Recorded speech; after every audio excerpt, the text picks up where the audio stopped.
You don't watch camera, you watch me. This is tape number 6. The date is September 19, 1995. Today we are interviewing Mrs. Rose Fogel and her family in their home in Whitestone, New York, United States of America. Mrs. Fogel, would you please introduce your family members to us? Well, I start from my right. There's my son-in-law, Tom Lewis, and my grandson, David Lewis. My husband, Benjamin Fogel, and there's my darling granddaughter, Toby Lewis, and this is my daughter, Debbie. Mrs. Lewis, would you like to make a statement? I would.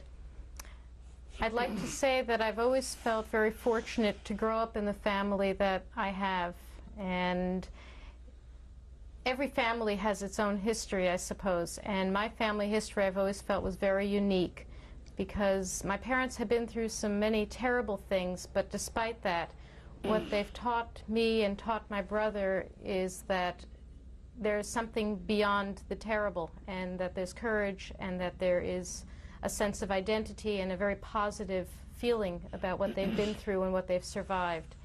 And it's always been a very important part of my identity growing up, was that they had survived something survived to make something wonderful of their lives, and that they're very courageous people, and in a quiet way that they have done tremendous things since the war. And I've always been very proud of that and proud of my upbringing. Thank you very much. And now we will take a picture, or we will film your photographs if you let us. Thank you very much. Thank you for allowing us to come in your home. Thank you. You're welcome. So we have picture of Mrs. Fogel, what is the significance of these papers? Well, those were little notes. I'm sorry, microphone. the phone will do beeping? Mrs. Fogel, could you please tell us the significance of these papers? In concentration camp, each of us had a number, and we were given those slips of paper to place on the box of bullets that we produced. Now, I saved one of those little papers, and on it I wrote all the dates from the time that we left the ghetto, and the time I lost my sisters and my parents, and on to concentration camp, and Theresienstadt, and the time of liberation. I had all the dates written on that little piece of paper. That's one of them. It was my birthday, and to show the generosity that we displayed for each other, two of my blockmates knew that it was my birthday, and they saved a piece of bread from a couple of days, and they put a little jam on it, and they made me a little cake. And on it, they put these little notes, which are actually poems. One says that on the day of your birthday, we hope that our slavery will end, and one day we will celebrate in freedom.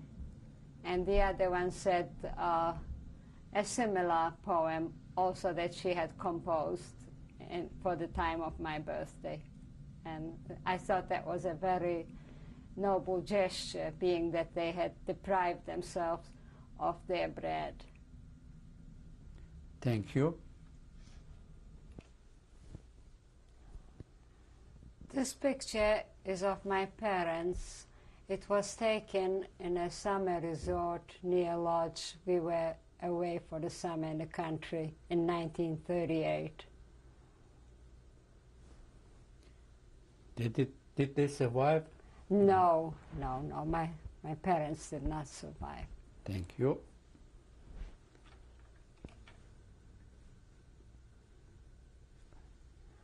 This picture was taken in 1937 in a summer camp from a Jewish organization called TOS.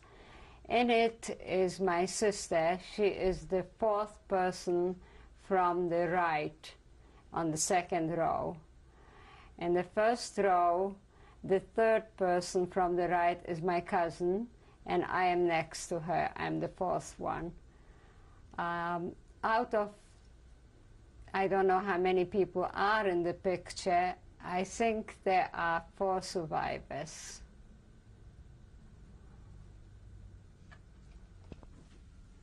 This is my sister Zisel. The picture was taken in 1937. She died in Auschwitz in 1944. She was 20 years old. This is my brother Shlomo. Picture was taken in 1937. He died in 1941. This is my cousin Dorka Weinrib. She lived until 1944, and just about before the war ended in 1945, but just before the liberation, she was put on a boat in Stutthof, and the boat was set on fire, and she died on the boat. When was this picture taken? 1939. When and where?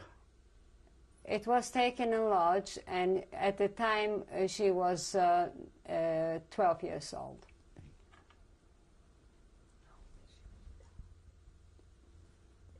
How old was she when she died? She was 16.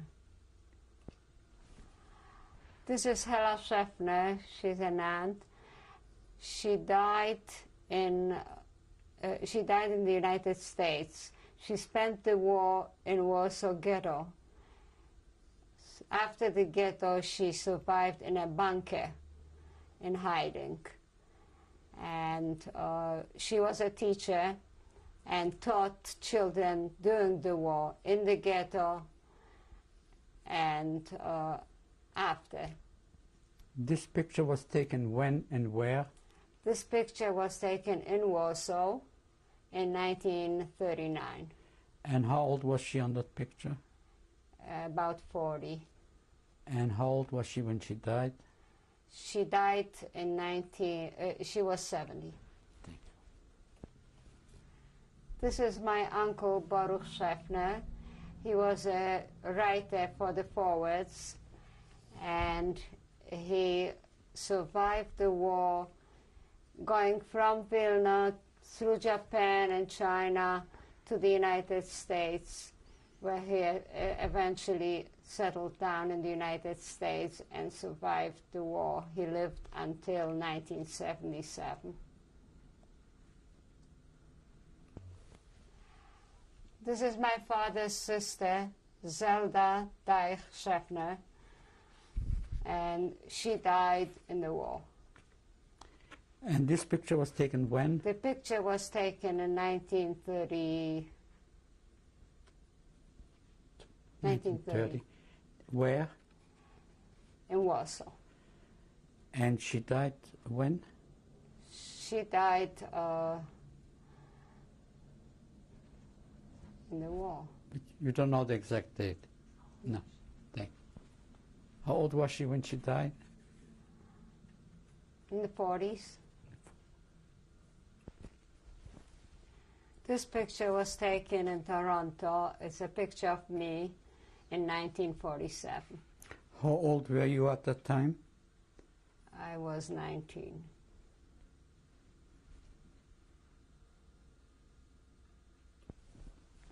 This picture was taken in Toronto in 1947 in the schoolyard. It's a picture of me.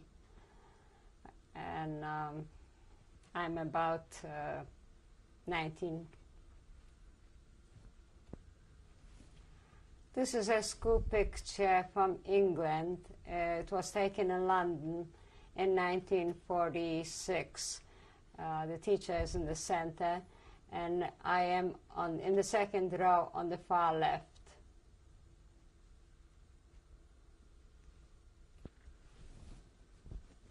This picture was taken in Feldafing in Germany, in the children's home. I am on the third row on the far right, the first one. What year was it taken? 1945. And you were how old at that time? I was 17. Thank you. This picture was taken in England near Cambridge. It's a group of us in a hostel in 1946.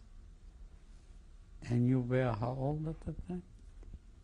I was 19, I guess. And you are where on the picture? I am the fourth one from the right, in the second row.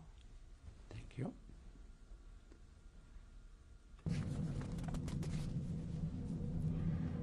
This is my family. Was taken when my granddaughter was born in 1989.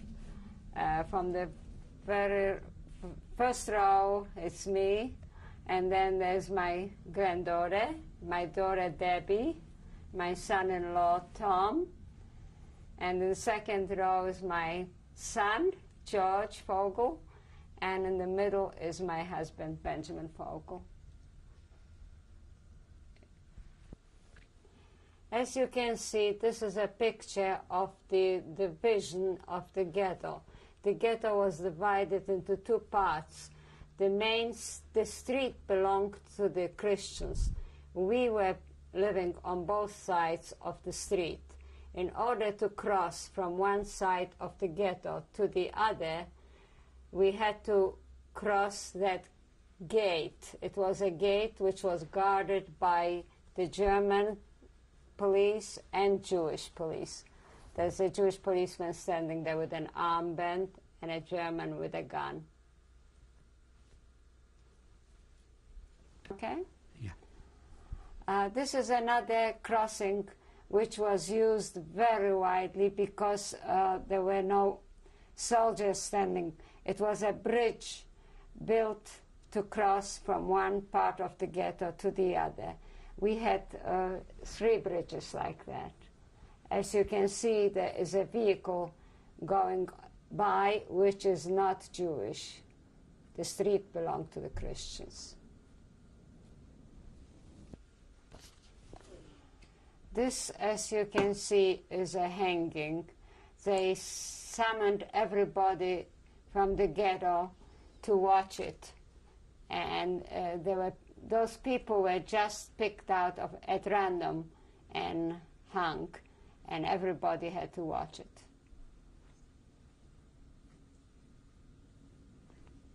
What year was that approximately? 1940.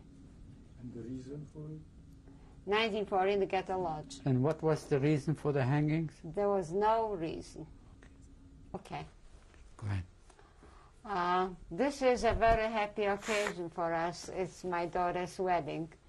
And on the left-hand side, in the picture is my husband on the very far left.